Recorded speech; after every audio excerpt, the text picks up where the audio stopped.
Have a seat. Man, I love baptisms. I love hearing how God's moved in people's lives. That way, when you come in here, you're not just listening to like what I have to say and you're like, well, of course he thinks that, right? You can look and see that people's lives are actually being changed and God is moving. Speaking of which, so for a while, past couple months, we've been, like our average attendance here at the church has been like 500 people, which is really cool. So what we've been saying is that we're a church of just under 1,000. That's how you talk about it in the church world. And we count pregnant people twice. So doesn't even matter if you look pregnant, we'll count you twice.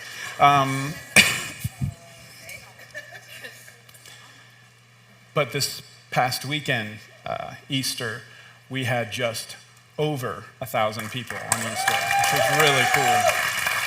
Really cool.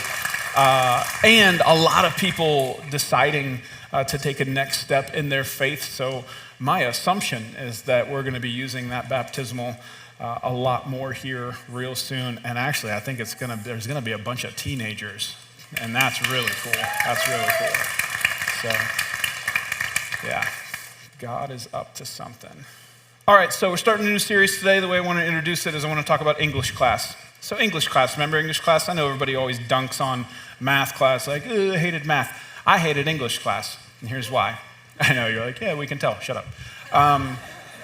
Here's why I hated English. Math, at least like with math, the rules like lead you toward reality, right? Like, so 2 + 2 = 4, and like you ask the question, well, why does 2 + 2 = 4? Because it does. Because it is a descriptor of reality, right? So the rules led you to an objective truth. And, addition is the easier one, and then you get into more complicated things, but all of them lead you towards truth. In English, if you ask like the same question, like, why is this rule here? The answer is because some old dusty guy in a professor's office somewhere decided, right? Isn't that like, he decided that you can't end a sentence in a preposition, and you ask why, and it's just because he's pretentious. He's just, he wants us to all feel stupider because of his, he's really smart and we're really dumb. Like, I don't even always know what a preposition is, so I don't understand the rules. And then, you can't put a comma there, you have to put a semicolon. I don't know why. And if you do, I assume you have an IQ of 190 because I don't think there's any real reason for it.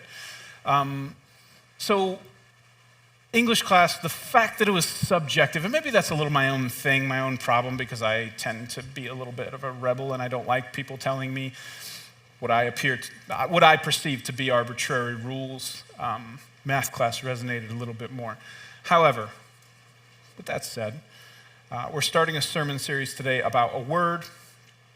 The word is an adjective, and that's important to know about that word. An adjective describes the quality or state of something. It can modify the meaning or change, enhance, expand, or expound on the meaning of something. So an adjective is a powerful type of word. It's a descriptor. It helps deepen and enrich the things you're talking about. This particular one is found 200 times in the New Testament, over 200 times in the New Testament. I got fascinated by this word a couple of years ago, and I started looking at all the different places it shows up, and it shows up in, I want to say, surprising and really cool places. It's the word great. Great. In the Greek, it's this word megas, and it means big, numerous, abundant, powerful, of great weight or importance, splendid, stately, grand. And again, you see this word describing things all throughout the New Testament in the coolest places. Now, it never stands alone, right? An adjective needs something to describe, so every week we're going to look at this word describing something, telling us, enriching and deepening our meaning of something. Today, great is going to describe the word faith. Great faith.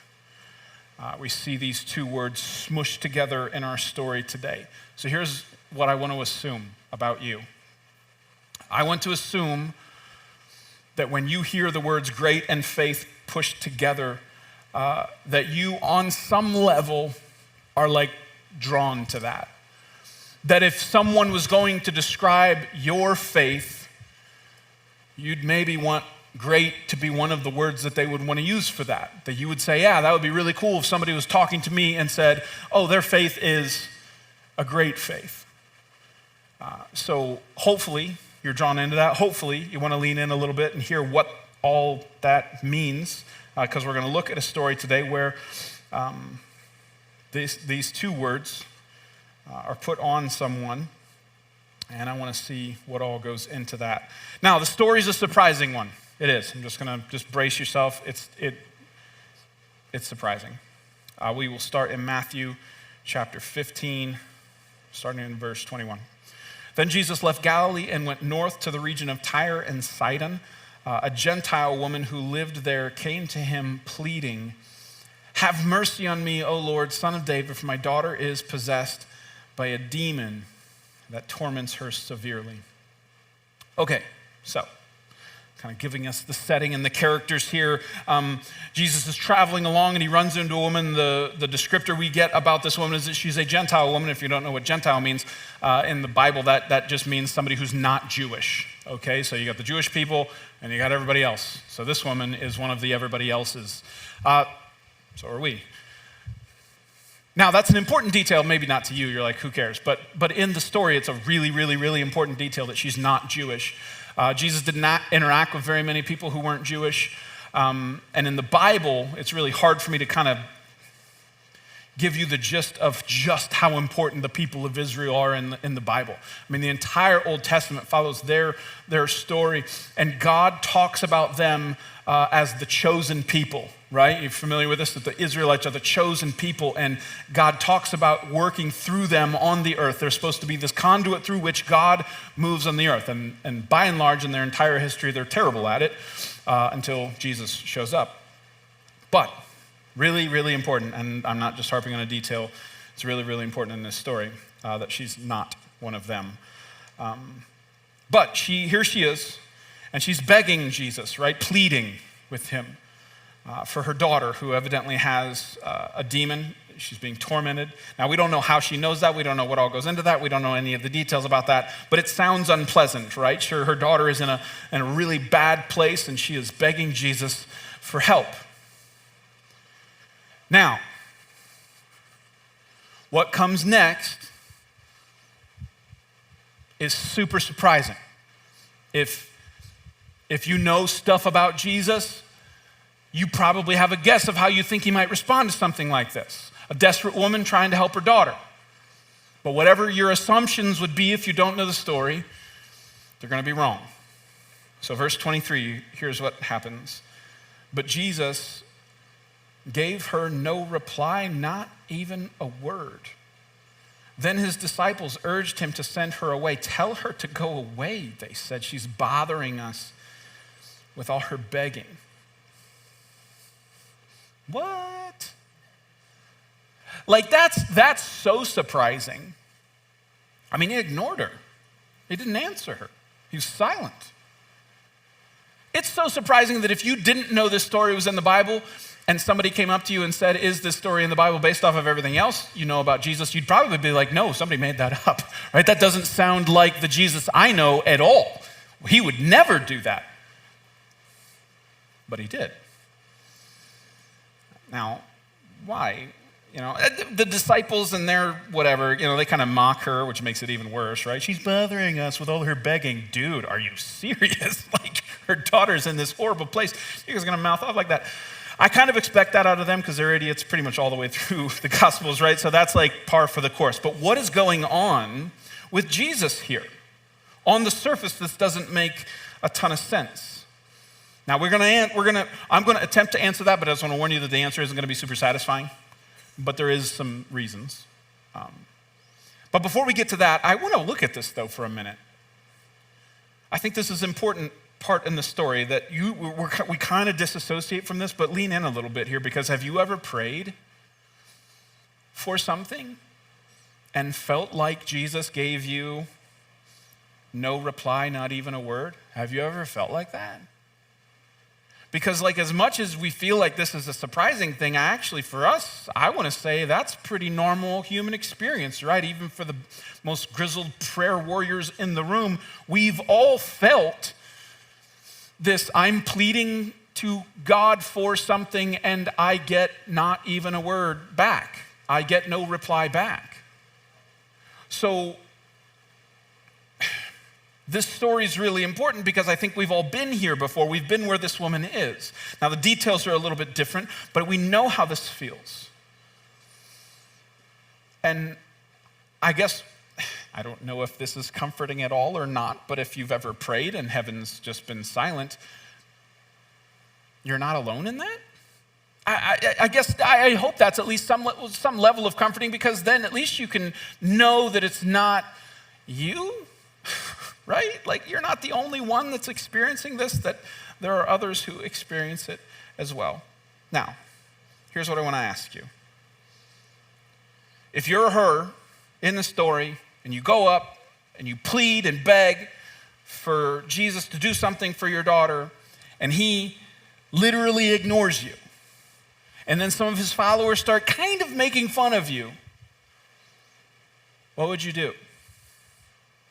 Like at this point in the story, I want to say I would be tempted to like drop my shoulders and be like, okay, and walk away. And I gotta say, I feel like we do that in prayer sometimes too, right? You pray about something, you don't get an answer, or you don't get the answer that you wanted, and you drop your shoulders and walk away. This, for us, would be the end of the story. Verse 23, it would be, the next verse would be, and she walked away, and it was it. And that would be really horrible. I probably wouldn't even make it in the Bible, right? Right? That would just be ignored. So, what's next? Now, next verse gives us a little bit more of some reasoning as to why Jesus responds this way. Again, answer's not going to be super satisfying, but here it is, verse 24. Then Jesus said to the woman, so now he's not ignoring her, he does talk to her. I was sent only to help God's lost sheep, the people of Israel. How do you think that's going to play with a desperate mother? Like I said, I need to try and explain to you how important the people of Israel are, and I don't feel like I can do it justice. Now I feel this need to defend Jesus because I'm worried you're all going to think poorly of him right now, and I want to be like, hold up a minute though, let me explain what's happening here. Not that I need to defend him, but this is a really important detail. He's saying that, hey, my mission is the people of Israel. That's why I'm here. Now, he's not saying, hey, when I came to heaven, I only brought a certain size bag of miracles that I carry around, and if I use one on you, I won't have enough for the people of Israel. He's not saying that. It's not like if he heals this woman's daughter, he's going to get to Lazarus or something and be like, sorry, bud. Like, I ran out. Like, I gave her one I wasn't supposed to. Like, that's not what's happening here. What this is, it's not an amount thing, it's an order thing.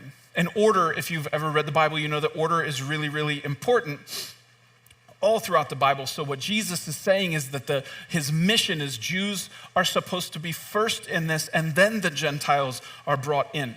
So he came for Israel, and then, and because we're all sitting here, the Gentiles do get brought in, right? He does send his disciples into all the world to share the gospel, but the first step was supposed to be the Jewish people. So he's not really saying no, he's saying not yet. I've got this mission first, that will be second. Like I said, okay. It's not super satisfying. But even that, I feel like there's a lesson in that. What did I just say? I just pathetically tried to explain to you that there was a really big theological reason why this woman got a no. Something that was well beyond her ability to understand. Have you not been there in your life where maybe The reason God said no or not yet to you was a reason that was well beyond and well bigger than you. And that it had nothing, that like the reason she's getting a no actually doesn't really have anything to do with her.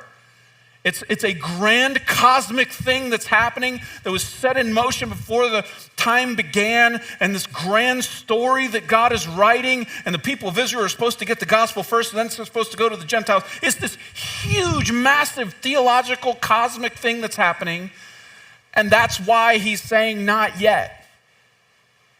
So I just want to point out that sometimes when you get a no or a silence from heaven or a not yet from heaven, that maybe it doesn't really have anything to do with you. Because I think sometimes we get so caught up in trying to figure out, did I ask wrong? Is I doing something wrong? Do I got to fix this? I got to, turn the dial on the safe lock. If I go 3 to the left, 4 to the right, 5 back, click, there it is, God's will. Now it's open. Like, what if it's not? What if God's like, hey, I've got this huge big plan, and even if he tried to explain it, we wouldn't fully be able to get it. So again, for me, in a sideways kind of a way, this is comforting to me. Jesus just told her there's a really big reason that doesn't have anything to do with you that I'm going to say no to that right now. I think we get that a lot.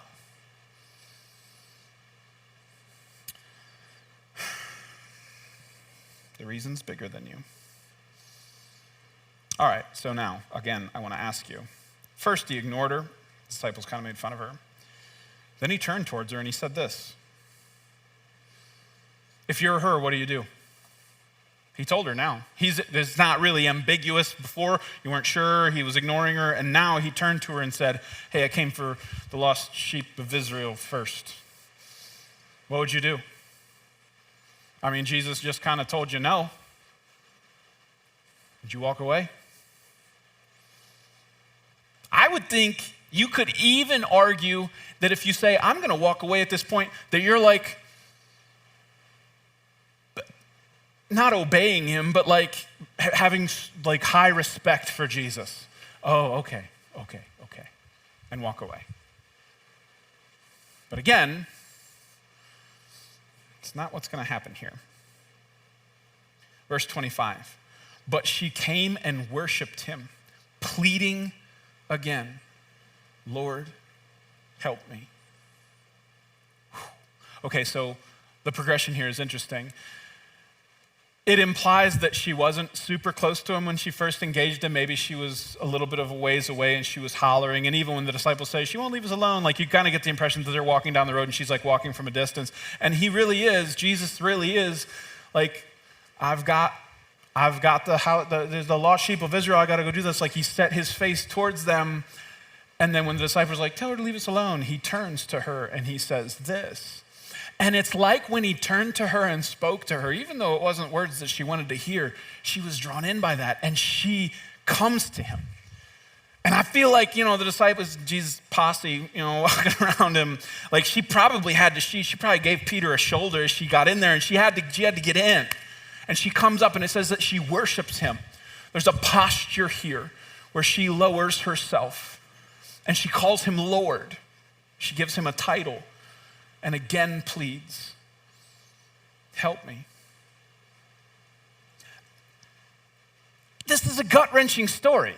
This is a mother who refuses to be told no. She's just passionate and she keeps coming and coming and coming. At this point, man, how do you say no? Well, brace yourself for the next verse. Are you braced? Brace yourself. Verse 26, Jesus responded, up close here. It isn't right to take food from children and throw it to the dogs. Ow, owie, ouch. What? Did he just call her? If Jesus had a PR person, can't you just imagine like somebody standing with a clipboard and like a little earpiece in their ear, and as soon as they hear that, they're like throwing the clipboard down, like no more questions, knocking cameras out of people's hands. Like, you can't say, Jesus, did you just call a woman a dog? That's going to be on the front headlines of Israel news. The dude called her a dog. Now, we're in trouble now. From our perspective, that looks really bad, right? Really bad. So a couple things. One, again, I feel this need to defend. And I guess what I'm trying to do is explain to you that we don't see the story the same way they see the story. They live in a different culture and a different time than we do. So we're trying to take the way we would see it and paste it over top of them, and that's not really the right thing to do. So first of all, this woman, we hear that as an insult, but she doesn't. She does not hear this as an insult at all, actually. She accepts this illustration. And I think we should pay attention to that. That means something, that in that culture, when he talked like that, it wasn't some demeaning thing. She's not even fazed by it. Second, and this one's a little more complicated, I hope you can follow me here. When you read it on the surface, doesn't it kind of sound like Jesus completely lacks empathy? I mean, completely. You're the dog, and I'm going to feed the kids first. Ouch. But consider.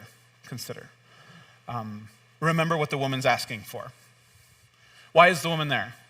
It's for a kid, right? Her mission is her child. That is her mission.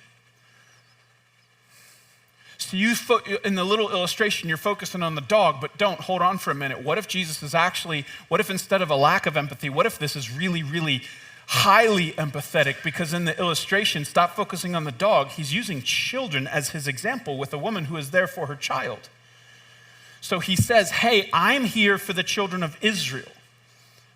And it's so important that what I'm doing for them, I have to do that first, and then I can get to everything else. So I think, and I know this is crazy, I think this was actually Jesus' attempt to use an illustration that would resonate with her. And he knows that she's passionate about her child, and he knows that he's going to say, no, you're going to feed your kid before you feed your dog, right? That's what I'm doing. So it's actually an attempt, and I know this is crazy in our culture, we don't do this very well anymore. He's actually attempting to use something from her life to explain where he's coming from. He wants to make a connection with her here. So instead of being completely a lack of empathy, this is actually really highly empathetic. He's trying to reach across the table and explain to her in terms that she would resonate with on an emotional level what he's doing. So she understands his actions. And what he's saying is, hey, as passionate as you are about your child, that's how passionate I am about my mission. Our mission's actually the same. So it's really actually kind of elevating her and showing her that your mission and my mission, they're parallel here. But again, the point of this was an order thing, right? If your dog and your kid are both hungry, you feed your kid first, right? Never can tell these days, but I hope that you would feed your child before you would feed your kid. Here's the other thing. And this is hard because when you read the Bible, we all have an inner narrator, right? You read and there's a voice it's being read with. And there's some blanks that we don't have here that you will unintentionally or intentionally fill in with your assumptions already. The tone of this story, at least for me growing up, whenever I heard this story, it was always like Jesus is a little just angry already. I don't know why he's angry in the story, but that's the way it gets, that's the way it's presented, that he's a little bit irritated.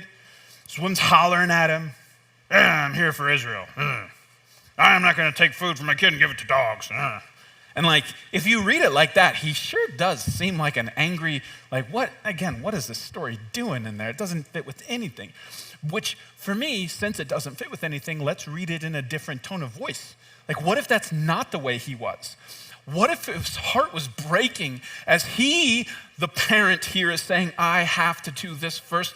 The kid, this is the mission that God gave me. It's breaking his heart to hear her yelling at him. And he's already broken up by that. And he's like, hey, I was sent to the lost sheep of Israel first. And it's not some sent to the lost sheep. It's empathetic. And then when she runs up and she kneels before him, she's got to be just a ball of tears. I don't think his eyes are dry either. Hey, I have to feed the kids first. Like it wasn't some angry, cold, indifferent thing. I think he is fully emotionally invested in this conversation. And again, he's trying to get her to see how he's thinking and how he's operating here. So don't let your inner narrator make this story seem way colder than it really is. All right, so I got to ask you again. Jesus just got done saying, hey, I got to give food to the kids, and not the dogs don't get food right now. If Jesus said that to you, what would you do? Would that be the end of the Bible story?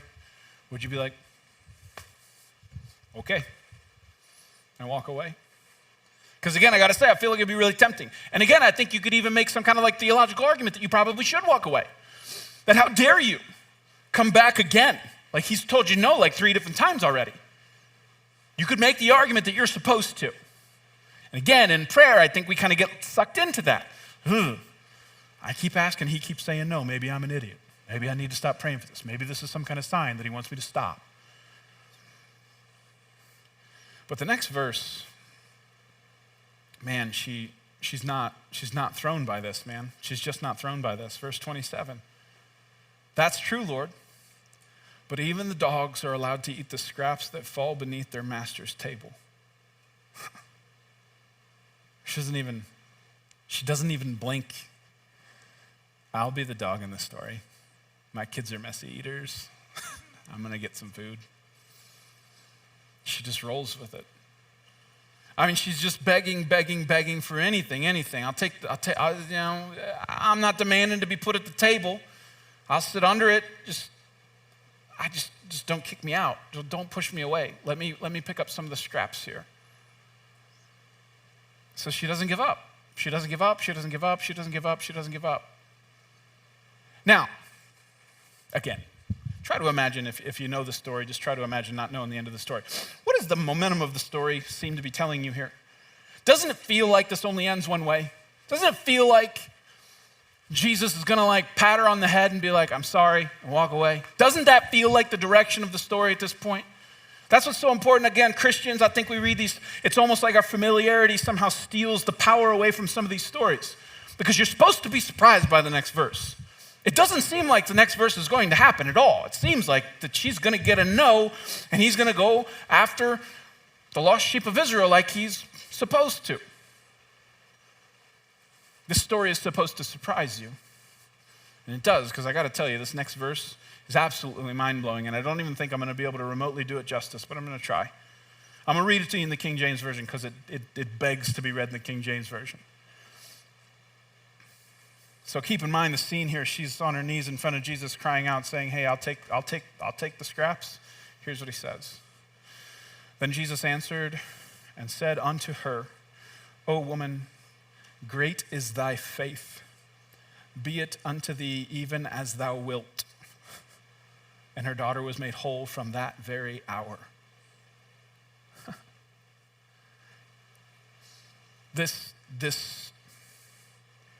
verse is like pregnant with meaning. This is a bigger verse than other verses. This verse is jam-packed. It glows a little bit. It vibrates a little bit. I hope you see the magnitude of this verse. Let me take a couple steps back from the King James Version for a minute. The sentence, O woman, great is your faith. May it be unto you even as you will. Your will be done? Really? He just said that. So 2 spectacular things in this verse. There is an apparent surprise in his voice that she won't go away. And it's not an irritated one. It's oh woman, your faith is great. He's a little taken back. He can't believe that she won't just go away. Great is your faith. The Greek word megas, great, and the Greek word pistis, faith, great faith. So let's look at that for a minute. If you just look at this story and say, because by the way, this is the only interaction they've had, right? It's not like they know each other. So this is it. Jesus has this interaction with her that lasts a couple of minutes, and he comes to this conclusion. Your faith is great. Great faith. So what led Jesus to say that? What are the ingredients that went into saying that your faith is great? You don't have a little faith, you don't have medium-sized faith, you have a great faith. What is it? So as I reflect on this, this woman has a crazy combination.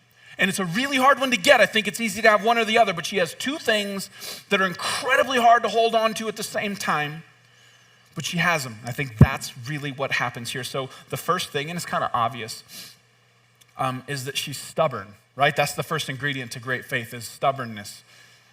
It is. I know that's weird. It's kind of counterintuitive, but she just won't go away, right? I mean, this is the most obvious part in the story. She won't leave Jesus alone. She won't stop pleading. She won't stop asking. She won't stop knocking. She won't stop seeking. She's just going to keep coming and coming and coming. And in some way, this stubbornness like resonated with Jesus. Because again, their stories are parallel. She's there for her kids. He's there for his kids. She's stubborn about her mission. He's stubborn about his. And he's like, hey, I appreciate your determination. Her persistence, her stubbornness was a part of what made her faith great. And here's the thing, you need to get over yourself. Forgive me, you need to get over yourself, because part of the reason you don't have this kind of faith is because you don't think you're like supposed to. And part of it has to do, let's be honest, parents, part of it has to do with the fact that when this is done to us, we react very differently than Jesus did. Right? If our kids ask us something over and over and over again, we don't go, oh, child, great is your faith. May it be even unto you as thou wilt. I don't ever say that. Right? Parents, if your kid keeps asking you something over and over and over again, you get annoyed. You don't like it. You want to train them not to do that, right? Maybe even we as parents, we're trained by our parents not to do that, right? Because it is annoying. When we say the sentence, ask me again, it's a threat, right? Find out what's going to happen. But here, in our interactions with God, in some way it's not. That he's saying, no, keep asking me. And he's not threatening, he's inviting. Keep asking.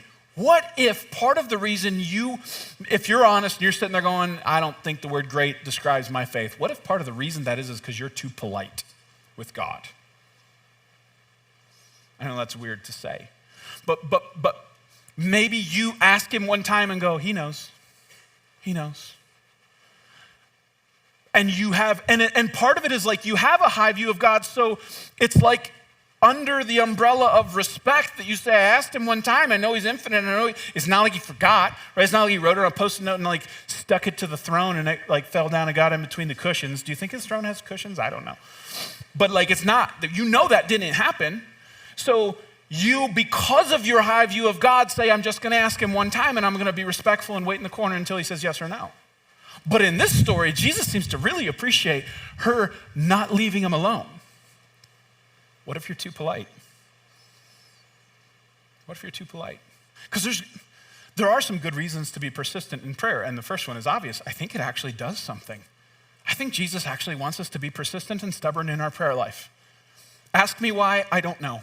From a cosmic level, I don't understand why he wants you to grab a hold of his robe and keep pulling and saying, Jesus, Jesus, Jesus. I don't know why he says keep seeking, keep knocking, keep asking. I don't know fully why. But it seems that this is one of the ways he wrote it into the DNA of the world to work, that we keep asking and somehow through our stubborn prayers, he moves. And then the second reason I think you should be persistent in your prayers has to do more to do with you.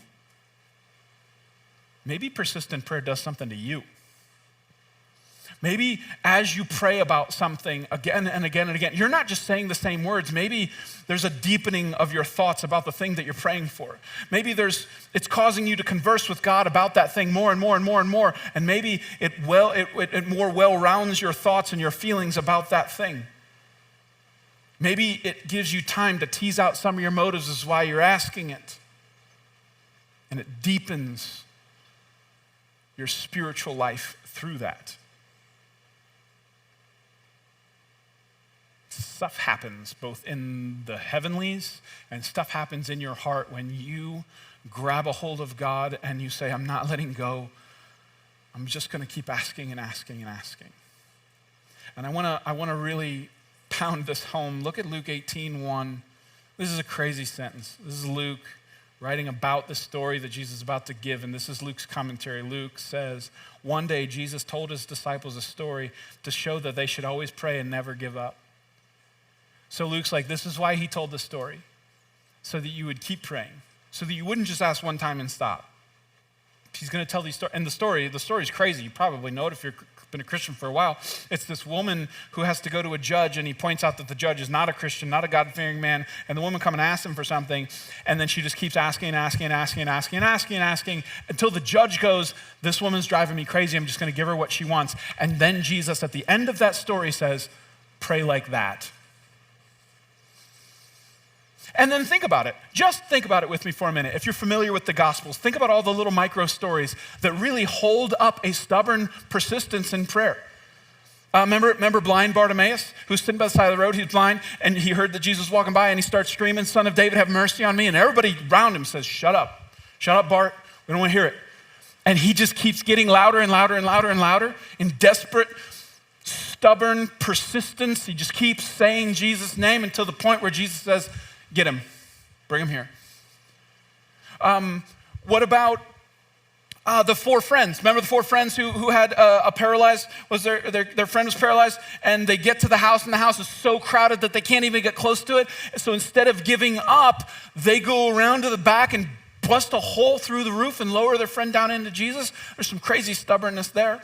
What about the woman with the issue of blood who was in a crowd, and her thought was, if I could just get a hold of his robe, maybe something will happen. And she stubbornly is fighting through this crowd just to try and reach out and get her fingertips on the edge of Jesus' robe. A crazy amount of stubbornness. The story we just talked about last week, if you're here for Easter, Zacchaeus. There's another crowd in between him and Jesus, and he goes and he climbs a tree. He won't let that stop him. Peter, when he's on the boat and Jesus is walking on water, and Peter crazily says, if it's you, I want to come out there too. Like there's just this stubbornness about them that they just won't quit. They don't let these things that would have stopped us, if we're honest, they don't let them stop them. And think about that. All of those stories have something in common, not just a stubbornness. But aren't all those stories a little childlike? Aren't they all kind of childlike? Think about that. This woman will not leave Jesus alone. She won't leave him alone. Anybody, right? She's up in his face constantly, asking the same thing over and over again. It's very childlike. Bartimaeus, screaming out, Son of David, have mercy. Just getting louder and louder until he got what he wanted, right? The four friends who have this paralyzed friend, we will literally just tear the house up to get what we want. I mean, I get that you got to see there's a crazy pattern. Zacchaeus climbs a tree like a kid.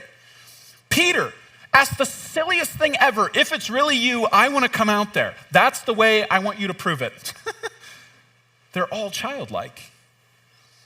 And there's this thread throughout the New Testament where Jesus very much holds up a childlike faith as being something he really likes. Because the cool part about all of those, because they are like, again, if we had like a church meeting, a church committee meeting, and we analyzed those requests without knowing the Bible stories, we would all shoot those ideas down.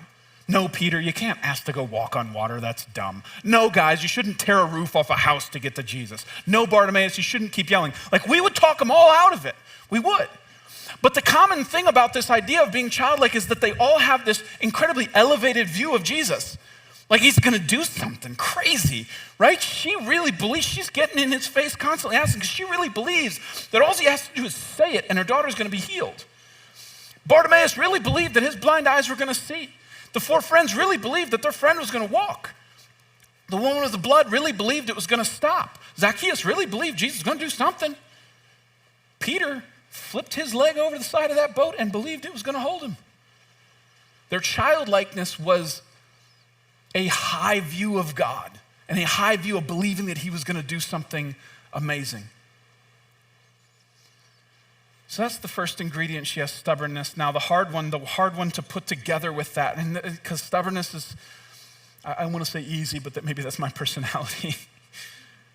She adds to her stubbornness humility. She's humble. Think about it. All throughout this story, this little micro story, she begs, she pleads, she never demands, right? She never asks to speak to a manager, right?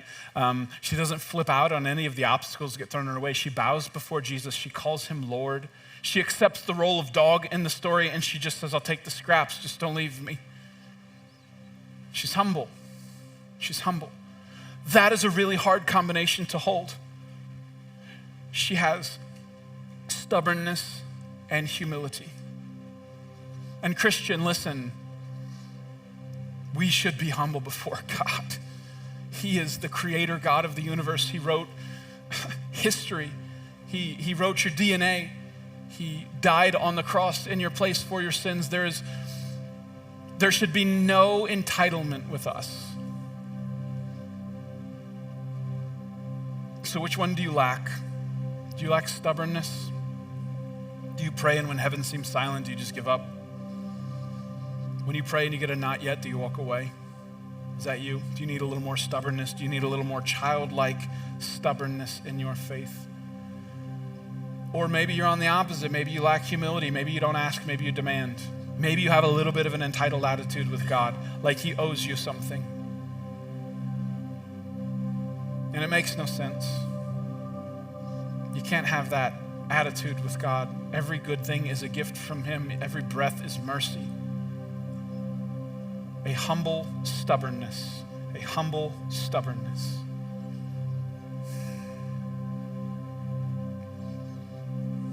Ugh. Talked about kids too much. Took too long. I gotta talk about one last sentence. May it be even as you will. He told her that. Jesus said the sentence, may it be even as you will. Your will be done. Essentially, he said to her. The reason that, if you're wondering, why does that sound familiar? That's because that's in the Lord's Prayer. We're supposed to pray, our Father who art in heaven, hallowed be thy name. Your will be done, even on earth as it is in heaven. And here Jesus says that line to her. I don't think I can explain how awesome that is. I don't think I can do it. It's like looking through a telescope at a star and saying, oh, that's really pretty, but not realizing that star is like as big and hot and powerful as it is, just looking through a telescope and saying, wow, that's what we're doing with this sentence, because this sentence is insane. The God of the universe, who is perfect knowledge and perfect power, bent down to this woman and said, your will be done. That is crazy. Like, the best they could come up with, and this is pathetic, but this is the best they could come up with, is like when Michelangelo was painting the Sistine Chapel, and like my 2-year-old walks in, and anytime someone's doing something that she's not doing, she wants to take it over. He has a paintbrush, why don't I have a paintbrush? And it would be like Michelangelo painting the Sistine Chapel and being like, come here. Here you go. Here's a brush. Here's a wall. This is her favorite thing to paint on. It's a wall. And letting her go to town. But a master at his craft allowing a 2-year-old to scribble, that's essentially what it is when Jesus says, your will be done. But it's better than that. Like I said, that's not even really gonna do it justice, because not only does Jesus allow our will somehow to be enveloped in his will, he puts his hand over our hand with that brush, but he doesn't just scribble, he incorporates it into the beauty of what he's doing, and somehow it's even better because he allowed our silliness to be included in his perfection. I don't know how he does it. I just know that paintbrush doesn't belong in my hand. So listen, Christian, anytime God says yes to a prayer, you should be blown away by that. You should, if he hands that paintbrush to you that he paints the world with, and he says, okay, make your mark. You should see how sacred and spectacular of a thing that it is. The implications of an all-knowing, all-powerful, present God. allowing our request to change the course of history. That somehow he folds our small, short-sighted, imperfect will into his infinite, sovereign, flawless will is a mystery. And I love it. I love it. Worship team, why don't you guys come back up here?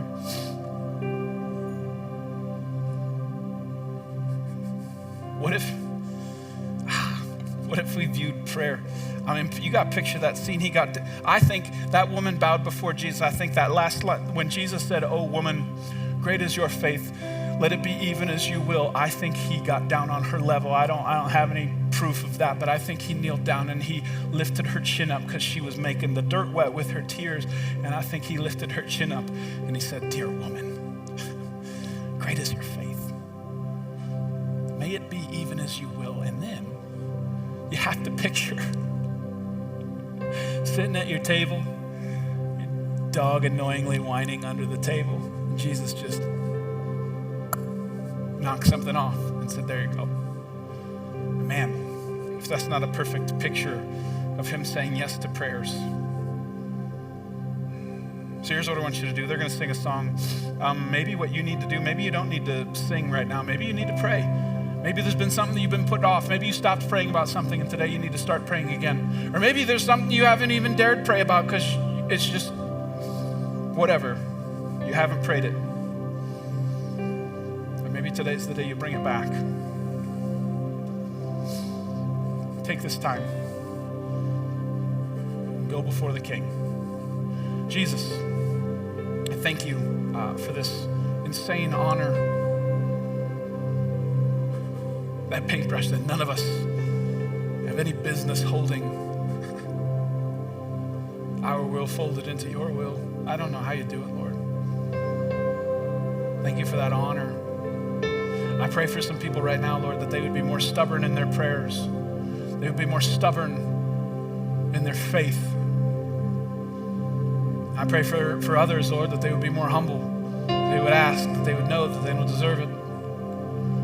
I pray for a humble stubbornness to our faith. I pray for a church full of people with great faith.